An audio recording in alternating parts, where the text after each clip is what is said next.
archivist, y'all. Exclusively Bill. interviewing Mystikal. Wow. Dun dun dun dun dun dun. That's that bullshit. What's happening, baby? What it is? Oh, it's amazing, my man. Thanks for Been having a me, man. huge fan of you since like I was 17, way Gracias, back man. 1997. You know what I'm Thank you, saying? man. Thank you. Unpredictable. You don't know about that. And now we Kinda in young the for that, United huh, bro? States of America. You know what I'm Right, saying? right. So I had to come share my love. Thank you, man. Hell yeah. And who is the master, the AK-47 flow, the General Mystikal? Wow. Well, that's, you know, he's a definitely a unique character. You know, he throughout his career he maintained his own identity. You know, never tried to be nobody else or nothing that I wasn't. You know, I paved my own way and stayed in my lane. You know, and I think that's what my fans appreciate the most about Mystikal. So, thank y'all. And let's go way back. Breakdancing. Way back. Oh, DJing. Mystical Mike. All that. 12th Ward. Right. Living by the river. Okay. And New Orleans Calio project. Right. We live skinny motherfucker with the bread in his head. You live off of Chapatula. Yeah. That's where I come from, man. Right there. 1 block off of Chapatula, right by the 12th Ward Wharf. Right. Uptown. Gangsta. So let us know from the beginning. Man, you know, it was coming from New Orleans, it was hard, you know, because we weren't respected as artists or rappers or whatever. You know, we was looked at by the big cities. You know, rap came from New York and California and, you know, the big cities and Chicago. That's where they were, you know, being recognized for artists. Coming from, you know, New Orleans, we were looked at as, you know, rural country bumpkins, you know what I'm talking about? So, you know, it was challenging. It was a challenge. But we made our mark, man. You know, we made our mark. And you be wearing the LA 18. Right. Let us know. Oh, man, they big love, man, for sure, man. You know what I'm talking about? Represent, popped it off. You know what I'm talking about? They doing their thing out there. Shouts out to the homie, man. Up on the Facebook. That's I right. know You about check it. them out. That's what I'm talking about. And in the military, it's the General. Boom. 1994. Boom, boom. I'm out that boot camp. Boom, boom, boom. Retarded. I was at a stage in my life where I went to the Army a year after high school. So I worked it. I graduated, then worked a year, and then went to the military a year after that. So, you know, I was trying to do something different. I was tired of school, but I still wanted to continue to, you know, do something with myself and still, you know, challenge myself. So, United States Army, that was a challenge. Goodness, for real. I'm out that boot camp click, for real. And the Big Boy Records, the classic, Big Boy. over 100,000 units Locally. sold. The Mind of Mystikal. Locally. Let's know the beginning. Locally. That was, I actually got discovered, well, KLC was the guy who I learned how to do, you know, the technical side of recording and, you know, do the ad-libs and all that kind of stuff. That's where I recorded my first demo. They had a record company called Parkway Pumping Records, and I was a part of that roster, along with, he was Magnolia Slim then, Soldier Slim, Rest in peace. Rest in peace, The Poisonous Dart. They had some guys called Slugged Up Niggas. Yeah, man, we had some Silky Slim. Yeah, we had some artists, man. We had some artists. And the legendary Soldier Slim. Legendary, share on his man. legacy. Man, for real. And, you know, it's crazy because the last song I got to do with him was that song "I'll Pay For It," produced by, I think he's from Germany. Yeah, a German producer. You know, he met me about KL Studio, which was at his house in Baton Rouge at the time. He said, "Man, I need you to drop on his drop a verse on his song for me." I was honored to do it for free, you know, on the muscle, you know. And shortly after that, he was taken away from us. So.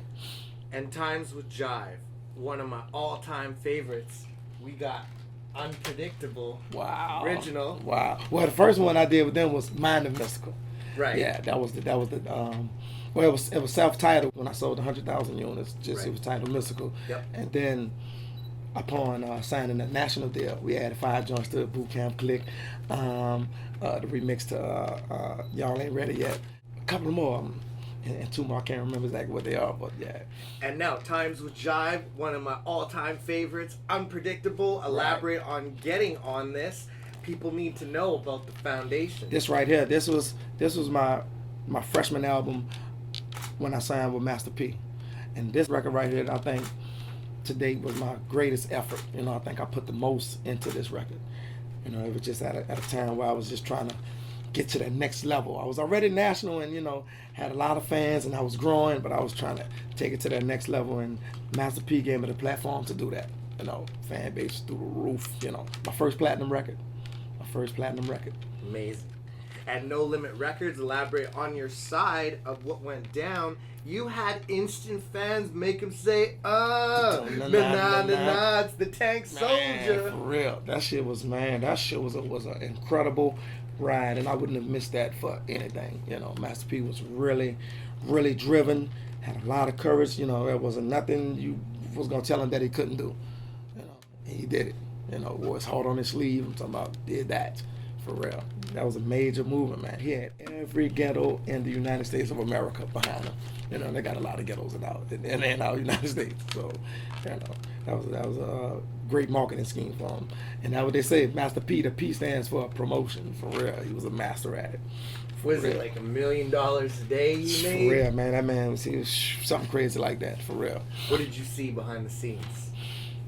Just you know, a guy that was driven, you know, that wasn't gonna let nobody stop him from doing what he wanted to do it, how he was gonna do it, you know.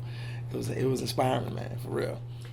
And on to the next with Ghetto Fabulous back in '98 with Busta Rhymes and the legendary Naughty by Nature. Oh yeah. How was this album? Man, this was my sophomore album on No Limit. You know, I can still remember when Master P asked me, said, man, who you want featured on there?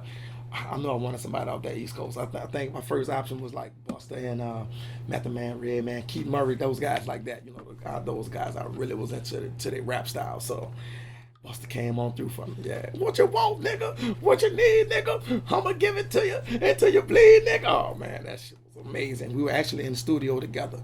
You know, like electricity and water. You don't put those two things together, for real. Now you guys are together again. Right, exactly. Ain't that crazy? That's the same thing like with KL, because KL and I started doing demos and stuff together, and I left and went to a company called Big Boy Records, you know, and he went with No Limit. And eventually, you know, the world shifted and turned, and bam, like we still be back together again, you know, and I think that's the way it was supposed to be. It was my second platinum album, you know what I'm talking about, for real. And then the incredible album, Let's Get Ready, with the singles Danger, and Shake Your Ass, Watch Yourself. Mainstream, very large success. And let's hear all about it. I was at one of those seminars, one of those things. I think it was like one of those rap conventions, and I heard Kevin Lyle speaking, and as I was walking in, he was speaking on me. He was like, man, like Mystikal. You know, Mystikal didn't go to Pop. Pop came to him. Mystikal was doing what he do. And, you know, Pop accepted it. You know, I took that. I thought that was a real fucking cool compliment, man. Because that's exactly how that went. Because if it was up to me, I wouldn't have picked Shake Ass as one of my singles. I didn't think I didn't want to represent that kind of style. I wanted that hard shit. I wanted that, you know, one of those Let's Get Ready kind of songs. Or Would If You Could, you know, Throw It Off, one of my hard, Mystikal. That motherfucker was the one. Undeniably. You know, it resonated from, you know, ages from here to here. For real. And Tarantula, #1 on the Billboard, bouncing back and nominated for a Grammy Award. Share on this really great record. Wow, that was you know, I was really, really seasoned at that time. You know, I was like coasting, man. I was coasting. You know, it was a fun record. And the first record I recorded on this album was Tarantula. That was the very first one. That's why I named it Tarantula, because of that song right there. Yeah. Then I did Ain't Live, Ain't Me, and Big Truck Driver, and Pussy Crook. God damn, man, this motherfucker had some hits on that. Did that crazy one in the crowd. Right. Seattle was going crazy on that. Right. Another hot fucking record, man. If y'all don't have these joints, man, go get these things, man. If you're not familiar with who I am, man, these motherfuckers gonna tell you the story. For real, man. For real. But before you put them on, put your helmet on, put your seatbelt, your knee pads, because them motherfuckers, it's going to be a ride. Believe that. Some hot shit, man. I put a lot into these records. You know, I put a lot of heart and spirit and blood and tears in these records, man. For real. I tried to get the other, but they had a mix-up with the CD. Oh, the Let's Get Ready one? I see the cover, and I was that was the Prince of the South you probably picked up. Yeah, no, that was Let's the greatest Get Ready. Hit. Okay. But it had an unpredictable CD. Damn. And I was like, I thought good. that because I put it on layaway and everything. They know that one anyway. That was my, that's my biggest seller to date. You know, yeah, my double platinum joint thing. Yeah, that's my first multi-platinum album. So, yeah. And interviews and times with the incredible Sway. Oh man, Sway go back a long way, man, back for a real. minute. And when I went through my calamity, and when I've seen him for the first time, man, it's always love, man. No judgment, just man, dust yourself off, man. Get back to work, man. Get back to business and do what you do, And I just seen him with Obama, So hey, you doing big things, huge things, for real. That was awesome. And singles with Ludacris, Lil Jon, dun, dun, Lloyd. dun, dun, dun, We got that Wild Boy remix with MGK. Right, that was my way of reaching out to the younger cats. With Meek Mills and them on that thing like that. French Montana. So, that's the new face of hip hop. The new leaders. You know what I'm talking about. So it's cool to reach out to them dudes. And how did it go for you on the remix? Awesome. That shit was fun, man. That shit was fun. The video was awesome, and that got that MGK. He's a wild boy. He a wild boy for real. For real, a lot of fun, man. A lot of fun. Humble dude too. Humble, man. For real. And back being free, Mahalia Jackson Theater at the Mardi Gras. Right. That was February 16th. Yeah, that was my first concert. Right. And the VH1 Hip Hop Honors. Oh my goodness. To sign with YMCMB Original. Right. That was once again, God was showing me that He had bigger and better things for me for all the stuff that I went through. So that's a huge move, man. That's a huge move. Vast opportunity, and I plan to grab them with both hands and capitalize on it for real. And let's hear your inspirations. South by Southwest at the Vibe House, where I've seen you live on the internet. Second biggest performance of the whole South by Southwest. I think Kanye West and Meek Mills got the first one because Meek Mills brought Kanye out and kind of surprised them. Yeah, so they took one. I took two. That wasn't too shabby because they had some great fucking performers out there. For real. Every fucking body was out there, man. That shit was incredible. I had a lot of fun. Groundbreaking move for real, man. Well. And that was my first time being a part of it. My first time being and that South by Southwest is constantly growing. It's steady growing, man. So if artists that's trying to make a splash or make a break into this industry, you got to be involved in those kind of situations. And South by Southwest is a big look. It's a big look. And meeting with Diplo and many more. Goodness. Let's hear about. That shit was fun, man. I got a couple of recordings with him. I got turned on to him from that fucking Usher song, that Climax song. Wow. I knew that was a rap beat. I said, man, that fucking beat down sound like a rap beat. And I got a chance to meet him, and he played some of that same kind of hard ass shit for me. And I think I got 2 jams out of his ass, for real. Shout out to Diplo. Shit, pretty much everybody, man. Yeah. Especially at South by Southwest. So, but I've been out there and I've been around the block. I've made a few laps around this fucking globe. So I pretty much seen. I've known whoever who is to be who is. Everybody. And the best tour and largest crowd you've ever rocked. Probably the Jazz Fest. We still hold a record in New Orleans. Yeah, that was in 2000. That was along with the Dave Matthews Band, Congo Square. Yeah, still hold a record. How many people? I think it was like 150, some shit like that. Yeah, that's a lot of motherfuckers. And then I was 45 minutes late, but they were waiting on me. They waited on me. I think when they were introducing me, I was just leaving Baton Rouge. Lord, I'm gonna be late. Yeah, so it was a fantastic. It turned out to be a great fucking show, definitely. And now what's to come from 2012, everything, movies, clothing lines, colognes, you name it, man, you name it, and albums, just getting back out there and doing what I do. And what can we expect on the new record? As you've been a lot of heart and soul. That's how I do it. If I don't feel it in my spirit and in my heart for real, I'm not gonna do it. Try to bring some fun back to this hip hop shit.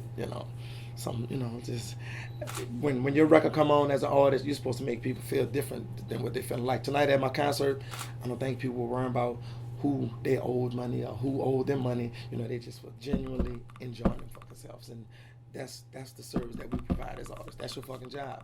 Show up and make like on that movie Players Club, when the guy told Eddie Murphy brothers, Chicago, do something make me feel good.